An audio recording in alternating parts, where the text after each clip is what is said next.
안녕하세요.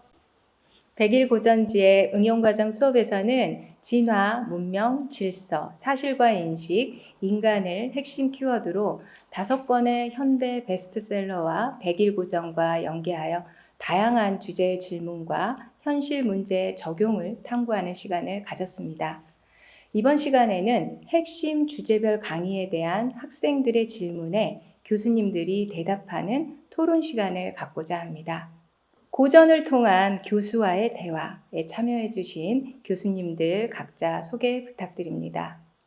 네, 먼저 저는 기본과정에서 대장경을 강의하고 심화과정에서 생활의 발견, 데카르트의 방법서설, 그리고 소회 왕후의 내운을 강의했습니다. 이번 응용과정에서는 이기적 유전자를 강의했습니다. 만나서 반갑습니다. 안녕하세요. 글로컬 사회복지학과의 교수 이은영입니다. 저는 기본 과정에서는 역사란 무엇인가, 그리고 심화 과정에서는 역사의 연구, 목민 신설을 만났었죠. 이번 응용 과정에 있어서는 총균세라고 하는 강의를 통해서 여러분과 함께 진행하게 되었습니다. 안녕하세요. 글로벌 사회복지학과의 신원정 교수입니다. 저는 기본 과정에서는 정의란 무엇인가에 대해서 강의를 했었고요. 심화 과정에서는 국부론, 그리고 응용 과정에서는 사피언스를 담당하게 됐습니다. 만나서 반갑습니다. 안녕하세요. 간호학과 윤순정 교수입니다. 저는 기본 과정에서 혈액순환의 원리, 그리고 심화 과정에서는 과학혁명의 구조, 종의 기원을 강의를 했었고요. 이번 응용 과정에서는 연금술사를 함께 공부해 보았습니다. 네, 만나 뵙게 돼서 반갑습니다. 안녕하세요. 저는 유아교육과 교수 성영실입니다. 저는 기본 과정에서 성서를, 그리고 심화 과정에서는 꿈의 해석과 사랑을 강의했었는데요. 이번 응용 과정에서는 여러분과 함께 팩트 플레이스에 대해서 알아보게 되었습니다. 만나서 반갑습니다. 감사합니다, 교수님들. 그럼 첫 번째 질문은 이은영 교수님께 드리겠습니다. 다이아몬드 교수가 주장하는 총균세 환경결정론은 역사는 사람들 사이의 생물학적 차이가 아니라 환경의 차이 때문에 서로 다른 경로를 밟았다고 말합니다. 그런데 이 논리를 계속 읽어보면 개인의 역량과 노력은 결국 환경이 허용하는 범위 안에서만 작동하는 부차적 요소로 축소되는 것 아닐까라는 생각이 듭니다. 만약 문명 발전의 성패가 토지, 가축화 가능 자원, 질병 환경, 대륙 축 같은 조건에서 이미 크게 결정이 된다면 우리 인간 개인이 지닌 교육, 혁신, 윤리적 선택, 정치적 실천은 실제로 역사를 바꿀 수 있는 실질적 힘을 얼마나 가질지 의문이 듭니다. 또한 총균세의 환경결정론은 불평등의 원인 설명에는 유효할 수 있어도 동시에 그러니 개인의 노력은 크게 의미 없다라는 체념이나 책임, 회피로 이어질 위험이 있지 않나요? 그렇다면 우리는 환경이라는 구조적 제약을 인정하면서도 개인과 집단의 노력, 정책의 선택, 제도의 개혁, 혁신이 만들어내는 역사적 차이를 어떤 방식으로 이론 안에 포함시켜야 할까요? 네, 이은영 교수님 어떻게 생각하시는지 답변 부탁드립니다. 네, 총균세가 주장하는 환경 결정론에 대해서 갖고 있는 명확한 논지와 또 제한점에 대해서도 오랫동안 고민했고 또 명확한 통찰력을 지닌 학생이라고 생각이 듭니다. 그렇게 그런 질문이 나왔다고 생각이 들고요. 환경을 궁극적인 원인으로만 우리가 두는 순간 자행되는 결과가요. 역사 변화의 중요한 초점이 선택, 조직, 윤리, 그런 결단 등에서 점점 멀어질 위험이 벌어진다고 저는 생각합니다. 그러나 환경은요, 우리 인간에게 조건이라고 하는 것을 제공할 뿐이지 많은 어떤 함의를 갖고 있는 건 아니고요. 결국 인간이 어떠한 제도를 만들고 또 어떠한 폭력을 정당화하고 있으며 그리고 분배에 대한 규칙을 채택할 것이는 결국 우리 사람이 결정하고 선택하는 거죠. 더 나아가서 동일한 환경이라 할지라도 우리 각자가 갖고 있고 소속해 있는 환경 혹은 교육 그리고 국가가 갖고 있는 역량 등등에 대한 부분에 따라서 결과가 정말 천차만별로 다양해진다고 생각이 듭니다. 특히 우리 주변에서 기존에 있었던 식민지화라든가 전쟁이라든가 노예제도라든가 그리고 자행되고 있는 수탈은 환경이 어쩔 수 없이 낳은 결과다라고 볼 것이 아니라 인간이 갖고 있는 의도 그리고 이해관계 속에서 만든 행동의 연쇄 결과 아닐까요? 그렇기 때문에 환경 결정론이 너무 강하게 우리가 의미를 부여하게 되면요. 가해 책임이 이렇게 지리적인 우연으로만 해석되고 또 피해라고 하는 것이 또 불운으로만 이렇게 치부될 수 있는 환원될 여지가 크다고 생각이 듭니다. 문명 격차의 설명에 환경이 포함될 수 있고요. 그러나 역사의 책임과 변화 가능성을 우리는 보존해야 되고요. 개개인의 노력의 가치를 부정한다기보다는 다이아몬드 교수가 얘기한 노력의 효율 그리고 확장성이 환경에 의해 크게 달라진다고 하는 문제 제기를 고민할 필요가 있습니다. 같은 수준의 재능과 우리가 근면이 있어도 다이아몬드 교수가 얘기한 가축, 작물, 가용한 자원, 또 대륙의 축, 그리고 마지막 병원균의 노출이라고 하는 등등의 조건이 다르다면 성과가 누적될 확률이 또 달라진다고 하는 거죠. 논지는 노력하지 말라 그것이 아니라 개개인의 노력만 우리가 강조하는 담론은 정말 불공정하고요. 또 환경 제도의 조건을 바꿔야 한다라고 하는 거시적인 격차를 만들고 고착화시키는 힘은 우리 주변에 어디에 있는가라는 거에 대한 정확한 분석 또 통찰력이 필요한 여지가 있다고 생각이 듭니다. 정의한다면 정의로운 사회 그 방향을 찾기 위한 관점을 제시하는데 무엇보다도 그 의의가 있다라고 저는 생각을 하게 됩니다. 예, 이상입니다. 감사합니다, 교수님. 인류 역사 발전에서 결국 인간 주체의 능동적 역할과 참여의 중요성을 강조해 주신 것으로 이해가 됩니다. 두 번째 질문은 신원정 교수님께 드리겠습니다. 유발 하라리는 사피엔스가 상상의 질서를 믿는 능력 덕분에 대규모 협력이 가능하다고 주장했는데요.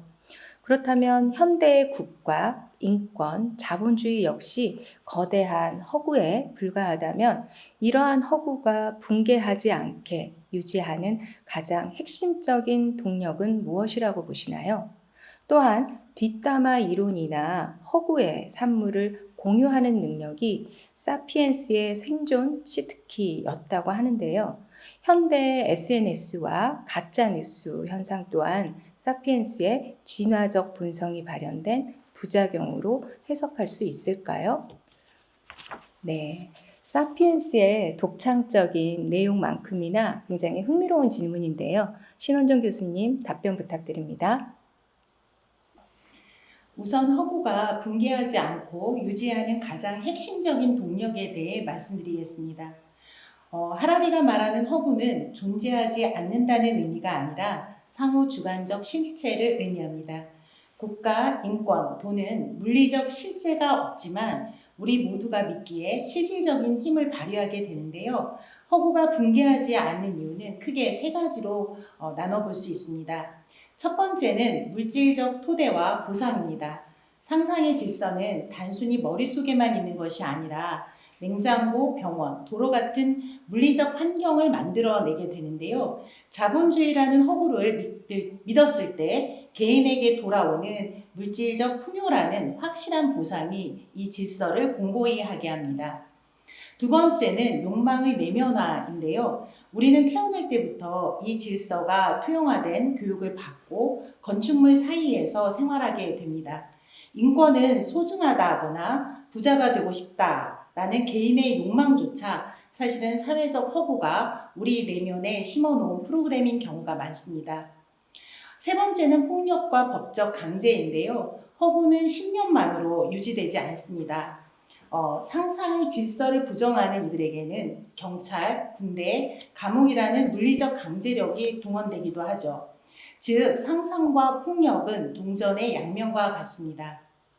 두 번째 질문하신 대로 SNS와 가짜뉴스 현상은 사피엔스의 뒷담화 본능과 허구 생성 능력이 현대기술과 만나 발생한 전형적인 부작용으로 해석할 수 있습니다. 인류학적으로 뒷담화는 약 150명 규모의 집단 내에서 누가 믿을 만한지 판별하는 사회적 접착제였습니다. 하지만 현대의 SNS는 이 범위를 수억 명으로 확장하게 되는데요.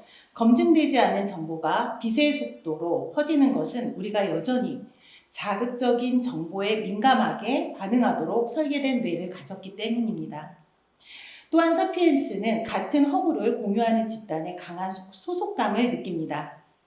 가짜뉴스는 논리적 사실보다 우리 편이 믿고 싶어하는 이야기를 제공함으로써 집단 결속력을 높이게 되는데요. 이는 과거 부족사회의 결속 방식과 매우 유사하죠. 현대사회에서는 오히려 극단적인 진영 논리와 혐오를 부추기는 도구가 되기도 합니다. 결론적으로 하라리의 관점에서 볼 때 현대인은 첨단 기술이라는 하드웨어를 가졌지만 그 안에서 구동되는 소프트웨어는 여전히 7만 년 전 본능에 머물러 있습니다. 우리가 이 진화적 구조화를 인지하지 못한다면 우리가 만든 상상의 질서에 우리가 휘둘리는 결과를 초래하게 될 것입니다. 결국 하라리가 우리에게 던지는 메시지는 명확합니다.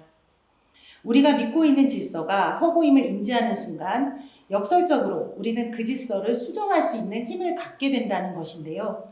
가짜뉴스가 본능의 산물이라 할지라도 우리는 그것이 허구임을 자각하고 새로운 상상의 질서를 설계한다면 사피엔스는 다시 한번 진화할 수 있다고 생각합니다. 좋은 질문 감사합니다. 네, 감사합니다.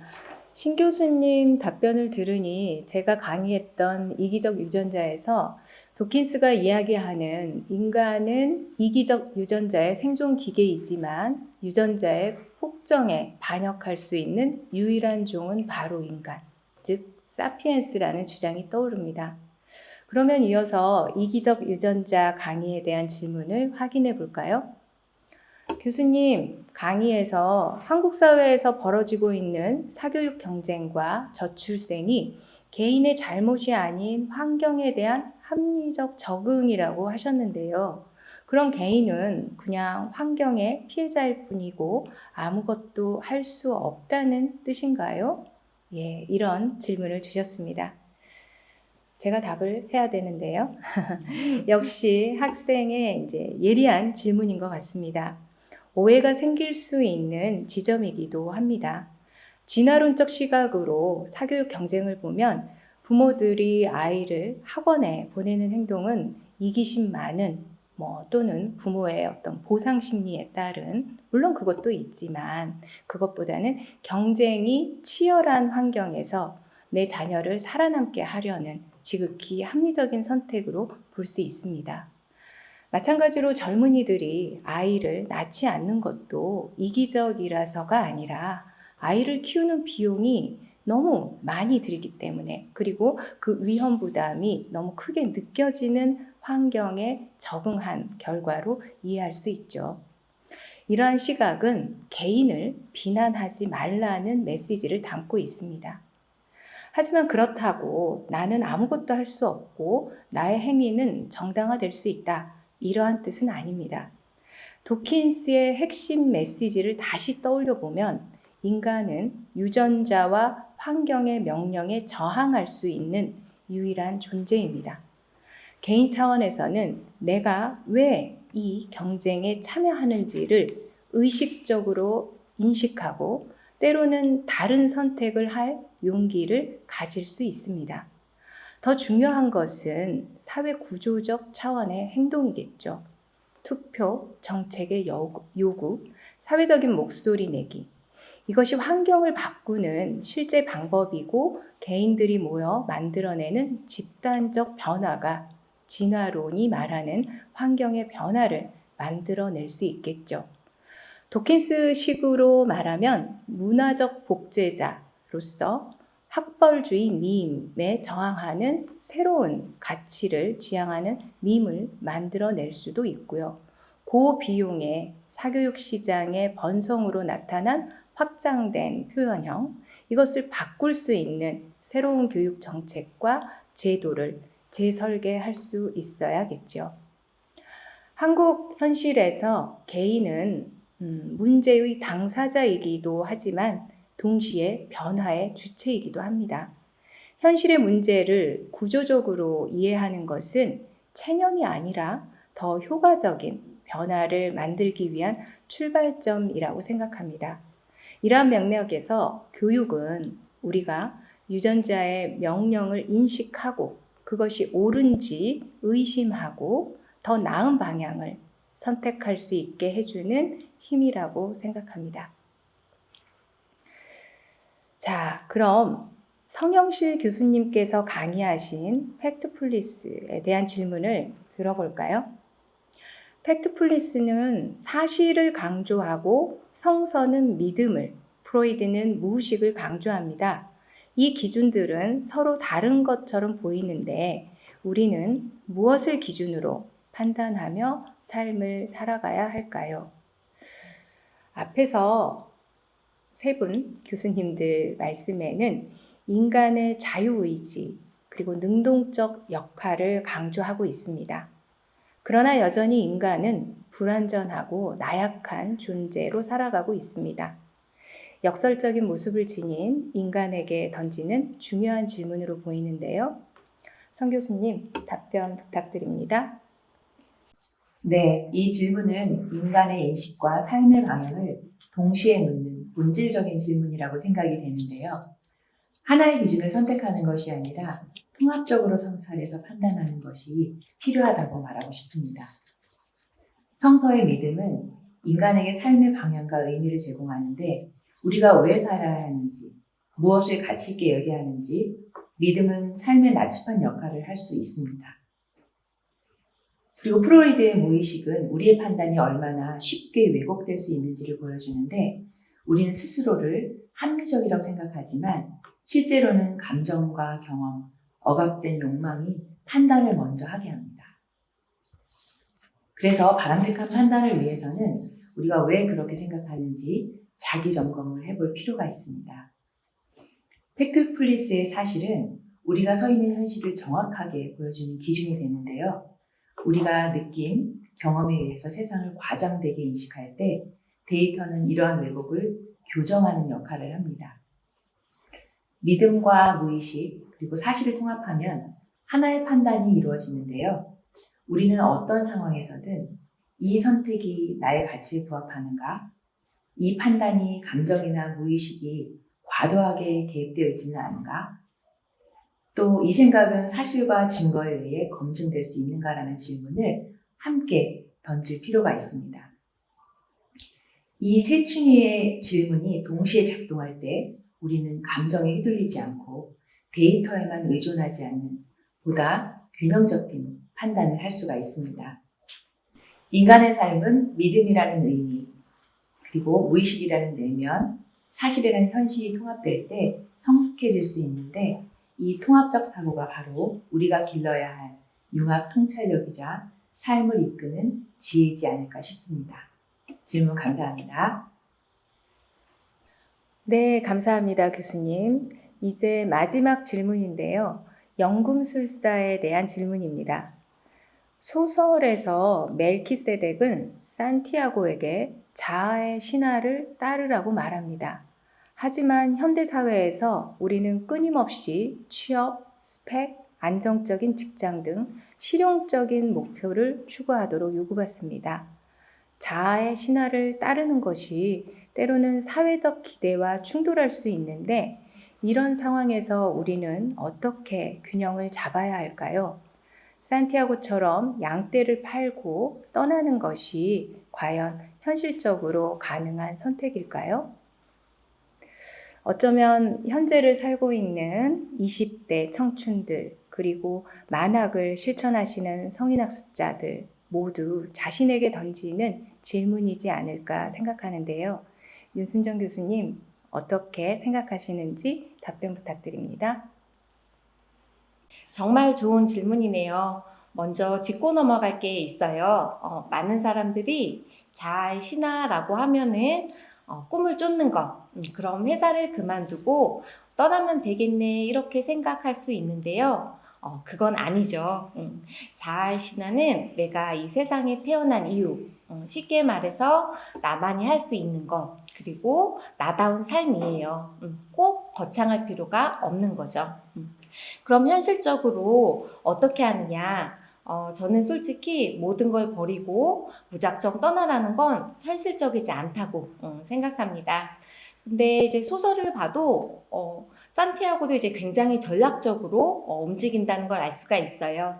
양치기로 돈을 모으고 그리고 강도를 만나면서 전 재산을 잃을 때에는 크리스탈 가게에서 2년간 일을 하지요. 바로 병행 전략을 쓴 거예요. 현대인은 이렇게 할 수 있을 것 같아요. 어떻게 하냐면 낮에는 이제는 회사를 다니면서 안정적인 수익을 만들어내고 그리고 퇴근 후나 아니면 주말을 이용해서 진짜 하고 싶은 일을 하는 거예요. 그렇게 이제 3년에서 5년 경력을 쌓다 보면은 자본과 네트워크가 이제 만들어지고 단계적으로 옮겨가는 것, 이것이 가장 현실적이라고 말할 수 있을 것 같아요. 지금 하는 일 속에서 의미를 찾는 것도 잊지 마시고요. 또 여기서 핵심적인 것이 있어요. 파울로 코엘료가 정말 비판하는 건 크리스탈 가게 상인이에요. 그는 이제 메카술레라는 이렇게 꿈을 간직하면서도 단 한 걸음도 나아가지 않는 거죠. 그래서 꿈꾸는 것만으로도 행복하다 이렇게 스스로를 속였던 거거든요. 반면 산티아고는 비록 느리고 실패도 하지만 계속 움직여요. 그래서 마지막으로 소설의 그 유명한 구절이 있었죠. 무언가를 간절히 원하면 온 우주가 도와준다. 이건 막연한 긍정주의가 아니라 진정으로 원하고 그리고 진심으로 움직일 때 예상치 못한 기회와 사람들이 나타난다는 의미예요. 그냥 꿈만 꾸면 아무것도 안 와요, 여러분. 그래서 우주는 움직이는 사람을 도와준다. 이걸 꼭 기억하시고 여러분들도 한 걸음씩 나아가길 바랍니다. 좋은 질문 감사합니다. 네, 윤 교수님 답변 감사합니다. 말씀을 들으면서 꿈을 실현하려면 우리는 먼저 꿈에서 깨어나야 한다는, 그죠? 몽상가로 머물지 않으려면 우리는 일어나서 움직여야만 실천할 수 있습니다. 자, 이제 학생의 질문에 답하는 토론 시간을 마무리하고자 합니다. 마지막으로 이번 수업을 준비하시면서 교수님들께서 얻은 통찰을 한 문장으로 정리하는 시간을 가지려고 하는데요. 어떠신가요? 네. 먼저 제가 이제 말씀드리겠습니다.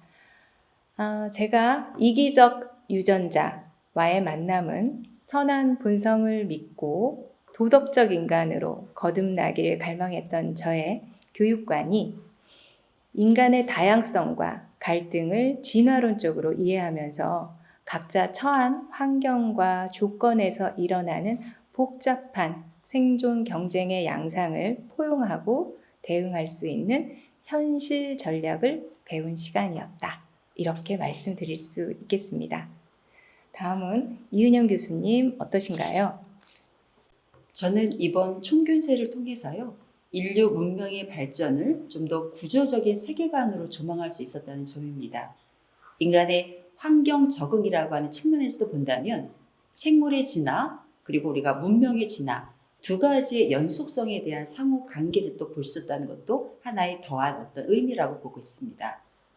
사회 질서, 혁명적 전환 그 가운데서 분배의 문제, 좀 더 공정한 도덕적인 책임을 성찰할 수 있었고요. 마지막으로 인간 선택이 지니는 참된 의미는 어디에 중점을 둬야 하는가라고 하는 어떤 계기를 고민할 수 있는 기회가 되었습니다.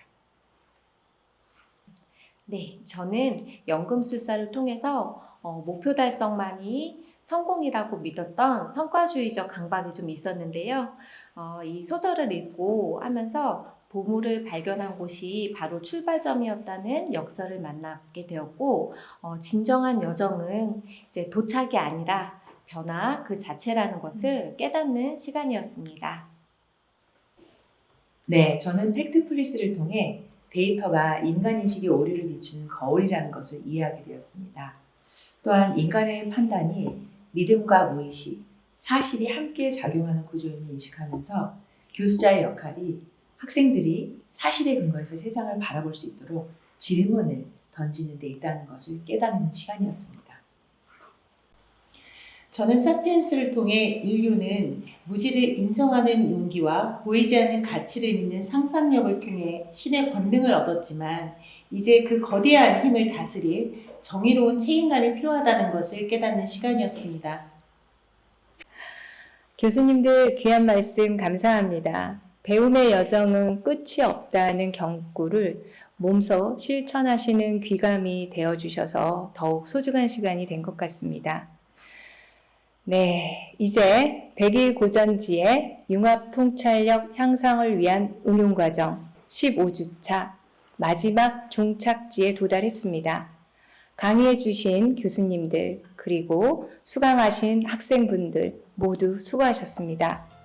또한 100일 고전지의 이 강의의 완성도를 높이기 위해서 촬영과 편집에 힘써주신 만화 웹툰 콘텐츠과 김종익 교수님께도 진심으로 감사의 말씀을 전합니다.